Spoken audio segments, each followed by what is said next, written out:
Hello, I'm Isabella Gerber, and today our show will capture the humans of Middlesex. We will get a better understanding of who the students are at Middlesex and what drove them to be a student here. This show will debunk the stereotypes of Middlesex College and show the diversity and age ranges of students on campus. Today we have Alan, who is one of the brightest students and a leader in the Middlesex community. Alan Marshall is a 27-year-old student at Middlesex. Directly after high school, Alan worked for the state of Connecticut for 7 years. Alan's goal was to become a leader, so he decided to further his education at Middlesex. Outside of being a busy student, Alan is a registered minister and the vice president of Noble and Unique Generation, which is a nonprofit Christian ministry designed to educate and equip the youth of America. Wow, so that's pretty amazing that you've done so much at such a young age. 27, you've just accomplished so much. So how do you, after being in the workforce for so long, what prompted you to enroll here at Middlesex? Well, I knew that I wanted to be a leader in life, but also for my family. And I know that I needed an education to be able to facilitate that need. My wife has her Juris Doctor and she practices law in Hartford. So I decided I wanted to be matched with her, so I decided to go back to school and further my education. That's great. So it seems like now that you are, it's just easier to just, you can more relatable to her, you feel. Is that what you're saying? Oh, of course. Yeah. So outside of school, what inspired you to become a minister at your age? Well, my love for God. And I realized that at such an early, that my life is temporary, and that in this life that I live, I want to make the biggest impact that I can possibly make on my generation. I want to make a positive impact on the world, and I feel like I can do that by preaching the gospel of Jesus. It seems that so far you've already impacted a bunch of people in your nonprofit and just in the Middlesex and in the Middletown community. You're well known, but for a good reason. You're there for people, and it just seems like you're improving others' lives. And so I want to talk more about your nonprofit, which you happen to be the vice president of. So you obviously have a very active role. So what exactly is the Noble and Unique Generation, and how did you get involved with it? Well, Noble and Unique Generation started with my partner, who's our president, Corey Sanders, and he was an ex-football player. He played arena football. And what he ended up doing was he ended up leaving the football field to become a youth pastor, and he started the group Noble and Unique Generation, basically inspiring kids to know that they're not only noble, but they're unique in everything that they do. And I met him about a year and a half ago. And together we started to rebuild what Noble and Unique Generation was about. So what we do is we educate, we equip, and we edify young men and women to be leaders in their community. We teach financial literacy, we teach arts and evangelism, etiquette classes, and we teach public speaking classes to make young men and women see the potential in life and be leaders. That's great. It seems like you're giving these kids hope and ambitions for their future, and that you are a leader, not only in your nonprofit, you're helping these kids be who they want to be and realize that there are no obstacles that are in the way, that they can achieve those goals, and they have you as a mentor to help them get there. And that's why your organization is not only helping the youth, but just the youth of America in general. And that's great that you're doing this for the community. And so, other than that, what is your overall goals or hopes that your organization will achieve? Well, I really want to put in context just kids to know that they're special, that there'll never be another them in the world ever again, just like there'll never be another Alan ever again. My height, my eye color, everything about me is special, and that's what I want to convey to kids. I want to convey that they're special and unique in every which way. That's great, especially in today's society when people are struggling to know who they are, and that your organization gives them that they are special, they are someone to look up to, and they can be someone, and no one's stopped them to be that person. They can achieve that goal, and you're telling them they can do it, and that's just great. So I just want to talk about a little bit how being a minister has helped your involvement in New Generation. Well, being a minister in New Generation, it's a Christian organization as well, so being a minister is just supplemental, I guess, to what my endeavors are. But it's cool to be able to talk to younger men and women growing up that really need that counseling. They really need that big brother around. They really need somebody that they can look up to, that they can confide in, that they can trust in. And I want to be that person. I grew up messing up just about everything that I could possibly mess up at the age of 18, spending money lavishly because I had a state job, and ended up ruining so much that I've learned so many lessons about building back up to where I wanted to be. And now I just pour that right back out through ministry and through helping, because basically when you break it down, the word minister actually means serve, to serve. So I'm a servant, and that's what I do. I serve my community. Great. So it seems like that you actually are a leader to these people, and that you're just inspiring the youth. Thank and you. That's great. That's really impressive, especially, and it seems like that is your goal. Like that's what you do. That's what your biggest achievement, what you would say, is so far. Oh yeah, I would say that. Exactly. So now we're going to show how Alan has positively impacted the community with not only his role as a minister, but his active role in his nonprofit. Let's take a look. Alan Marshall, and I am 27 years old.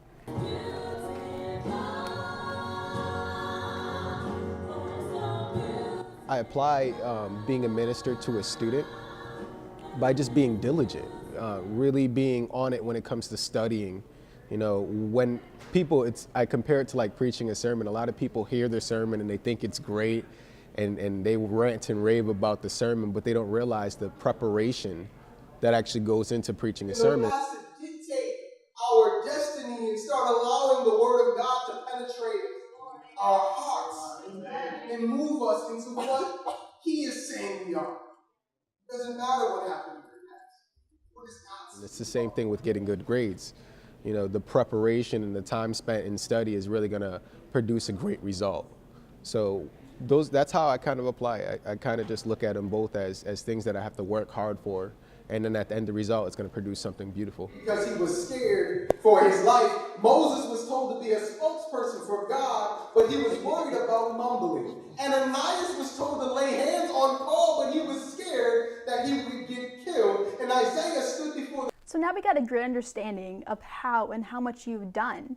And it seems like, as you talked about before, that since age 18, that you've come such a long way, and you've improved on what you've talked about before, and how you just really are devoted to helping the community, which is great. And now you're just a leader to these kids and just the community in general. So at what point did you realize that your high school education was limiting your ability to become a leader? Well, I was at work, and it was almost like an epiphany. It was like, if I lose this job, where am I going to go? I have only a high school diploma. It didn't matter to me that, I've been involved with Connecticut Christian Academy on the board there, and other places, a youth leader at my church, because I needed a degree to back up what I was doing in general. So I realized that, I can't let this be the end of me. I want to be able, in order to have a bigger sphere of influence, I have to increase my education. So I decided to pursue my education here at Middlesex, and it's been great, truly. That's great. So it seems like actually working for 7 years gave you a foundation to know that you know how to work, and now you know that what goals you want to achieve, that you want to be not only work, but you want to be the leader at your work. That's your goal, and it seems like you're one step closer to achieving that goal. But you already have achieved it as being the VP of your nonprofit, so you're definitely capable of getting there, and you already are. Just one step to that level that you want to be. And so what would you say are the advantages of coming to Middlesex at a later age? The advantage is that I'm much more mature than I was before. At 18, like I said, I made so many mistakes and I squandered so many opportunities. But now that I'm older and now that I'm a little bit wiser, I feel like it's more of a responsibility. I get to take personal accountability for my work, and to me, this is work. This is being a leader. The first person that you have to lead is yourself. So I think Middlesex is just great, and I'm learning so much from my teachers and just trying to be a better me at all times. That's great. It seems like the professors here are really giving the foundation of the hands-on work you need to achieve those goals, and they're really there for you to help you. And it seems like you're just really succeeding well, not only here but in your classes. But how do you debunk the stereotypes of being a student at Middlesex? Sometimes people compare it to like a four-year university. What would you say to someone who doubts you or thinks you're not capable of as a four-year student? To be honest, my pastor actually pulled me aside one day and said, "Alan, you know, you have nothing to prove to anyone. And that statement alone changed my life. And I go by that. So I don't worry about proving a stereotype wrong. I'm just constantly worried about growing. Am I growing or not? Am I stagnant? Am I procrastinating? You know, and if I am stagnant or I am procrastinating, I try to further myself, you know, and get out of that funk, because it doesn't help. So when it comes to other people thinking about me being, or their perception of me, I'm not too worried. But I do feel that I don't fall into the category or the stereotype of what people would say a community college student would be. Yeah, it seems like you've done a great role to not let what people say bother you. And that's what we need today inside. People, you can't be worried about what someone says, because being here is no different than we're getting our education and we're learning, right? And it just seems like you're really motivated and just willing to learn. And that's your biggest goal, is learning. Not where you're learning, you're just learning. And that's what we're doing here. And just overall it seems like you've had a great experience so far at Middlesex. Well, what is your favorite thing about being a student here? My favorite thing about being a student here is that I get to interact with people like you. And people like you, truly, when I really think about it, you guys may potentially be my boss one day. I get to network with people who may eventually be the leaders, maybe the president of the United States or somebody very important. You know, and that's really my favorite thing, getting to meet different people, different backgrounds, and really learn a lot about them. Yeah, that's great. So this being a student here is an opportunity to network, because you never know, you can be sitting next to the future CEO or your future coworker. You want to develop healthy and good relationship with people, because you never know where you end up. That's why it's important to obviously have a positive impact in the community and here, because you don't know where you're going to be with these people in 10 years. And that seems like you've done a great job doing that so far, is developing those connections that you need for in the future. So obviously, so what advice would you give to a prospective student for Middlesex? What would you tell them about the school, and how would you tell them to come? I would tell them, come to Middlesex. I really would. A lot of people may think about community colleges in a certain light, but I guarantee you some of the hardest classes I've ever taken were here. You know, I had some teachers that really pushed me behind what I thought I could do. This is truly a great school. I would also mention that ultimately, when you come here, to work hard, be the best that you can be when it comes to working, because you can be super smart, but if you don't do the work, it goes nowhere. So just work hard. Thank you so much for giving us your time today. It seems like your role in your nonprofit and your overall success as a minister and your classes has really made you the person you are today, and you've achieved the goals. You are a leader. You're not trying to be a leader, you are a leader. And that's what we learned today. Thank you. I think the students at Middlesex Community College aren't what you might think of a typical college student. Middlesex students attend college for a variety of reasons, and everyone here at the college is committed to their educational journey, just like you two. The faculty, the staff, and the students at this college center. For a new meeting, I hope to continue these conversations in the future. And thank you for joining us. Your stories were amazing, and I was just so glad to meet you. You guys are both great members of the Middlesex community and just the community in general, and I wish you continued success in life and at Middlesex. And it was really exciting to hear your story. Thank you so much. And now we're going to go see a public service announcement.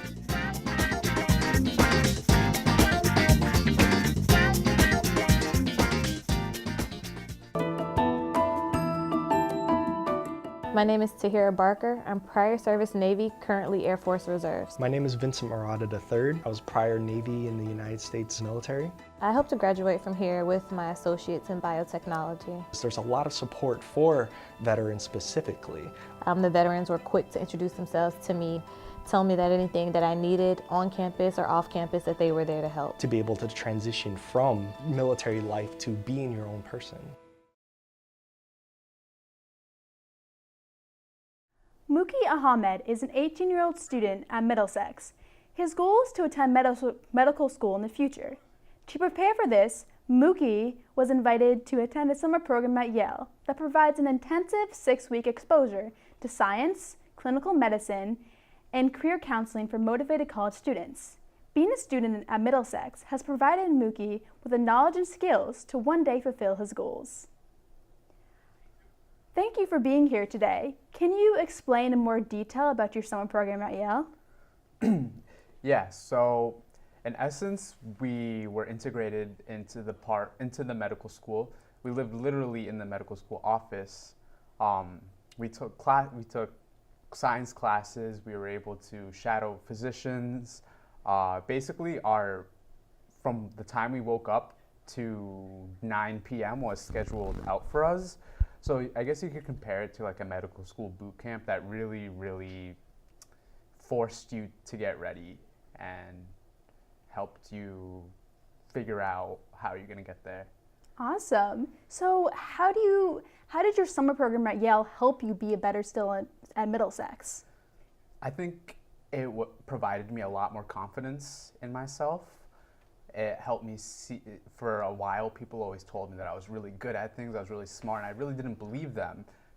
But going to Yale and able to really apply myself, and I found the really difficult work that we were doing to be really easy, and gave me this newfound confidence. And not only that, I learned a lot of really technical things, like the molecular basis of how a lot of diseases, cures work, and I'm able to apply that now to my biology classes, as well as there was just too many things that I use that I learned in that program. That's great. It seems like you had a great exposure to the medical community as well as Yale University, and it seems that you were able to connect that to being a great student and excelling at Middlesex. So overall, it seems like you're doing great academically, but what's your favorite part of being a student at Middlesex? Why do you come here every day and so excited to learn? One of my favorite things about Middlesex is the professors. Having the small class size really allows me to interact with my professors and form deep interpersonal relationships. And those are the types of relationships that will end up helping you succeed. And that really is one of the reasons why. Yeah, that's great that you were able to form such a close relationship with your professors, and that is the key to success, especially in college, so they can help you in the future. So now we'll show your role as a motivated college student in your academic achievements. Let's see how your life has improved since coming to Middlesex. Let's take a look. The program I did at Yale was formerly known as SMDEP, now known as the Summer Health Profession Educational Program. And it's a 6-week intensive medical school preparatory program where you take science elective courses, writings and communications courses, professional development courses, and health disparity seminars. We were treated as medical students for 6 weeks. We were in class for 10 hours, and there was ample opportunity for networking. I took advantage of that, and now I'm part of a research team at Yale. And I would say that this program, it was completely life-changing. Going back to high school, I was not the best student. I did not have my priorities straight, and I went to Bangladesh for one summer. And going there and experiencing the poverty firsthand, teaching at an elementary school, really put a different perspective on things for me. It made me really realize how much opportunity there is in America. It's been amazing. I think I've learned a lot from not just being in an academic environment, but from experiencing the diversity of people. Currently, I'm a liberal arts and sciences major here at Middlesex, but once I transfer, I plan to major in molecular biology and biochemistry. Being a student at a community college or Middlesex faces people with a lot of stereotypes saying you're not motivated enough, you're not intelligent as people in the four-year university. How do you break that stereotype and show that we're more than the stereotype and that we're not those people, that we have a lot of goals and achievements? So how do you break that stereotype that you're better than just, how do you explain that? Well, first of all, I think being in the Yale program, being invited to attend such a program speaks to my capabilities, as well as all the opportunities that I've been finding here at Middlesex and just growing as an individual. Not only that, but I'm part of a research team at Yale, I'm part of a research lab, and I think, it takes intelligent or a capable person to be able to be at an institution like Yale and contribute to their community. Right. So we talk a lot about Yale, and it seems like you're really involved in the community. And so when you're with your peers, do you feel that they're against the stereotype, and how do you this if someone asked you like, why are you here, what would you tell them? Education is education. Yeah. You really can get a fantastic education anywhere you go. So it seems that Middlesex, some people come here, it's part of their educational journey, and some people this is a final destination. So being at Middlesex, whether you're aspiring for you to go to medical school, or for some people, they want to get their associates, and some people want to further their education to get their bachelor's degree. And being a student at Middlesex, like you're saying, is a way for you to reach their goals, or some people, this is their goal, and that's great. So as saying that, it seems like you're doing really great here, and what do you aspire to do as a living in medical school, after medical school? I plan to be a physician scientist, so that is an MD, PhD dual degree. Basically, I would be treating patients in the morning and doing research during the day/night. The thing about being a physician scientist is that we're doing a lot of the innovation. We would be doing a lot of the future of medicine, and it kind of puts a new meaning to research, because if you're just a doctor, yeah, you can do research, but you're mostly applying it. If you're just a researcher, what you're doing is being sent off to these big companies that then take your research and use it.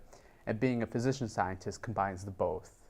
That's great. So it seems like you want to apply your skills and help not only you, but help people to research and learn the cures and other things to that regard, which is great. So that's what we need to know in today's society. So how does being a student at Middlesex help you reach this school? How are you going to do it?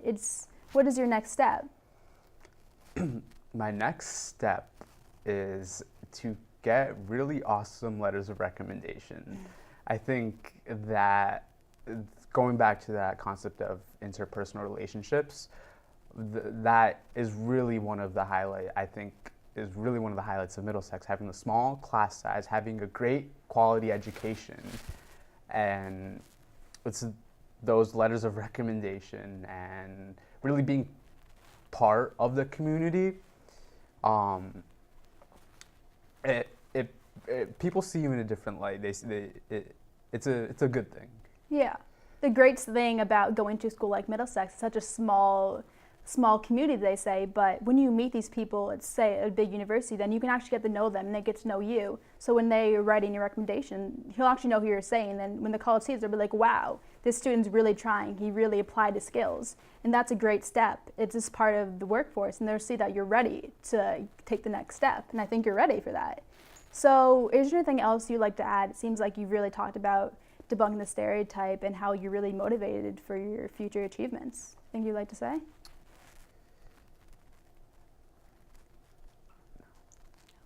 Okay, so that's all we have time for today. Today we heard a few stories of the humans of Middlesex. I'm your host and executive producer, Isabella Gerber. Thank you for tuning in today. We will see you next time.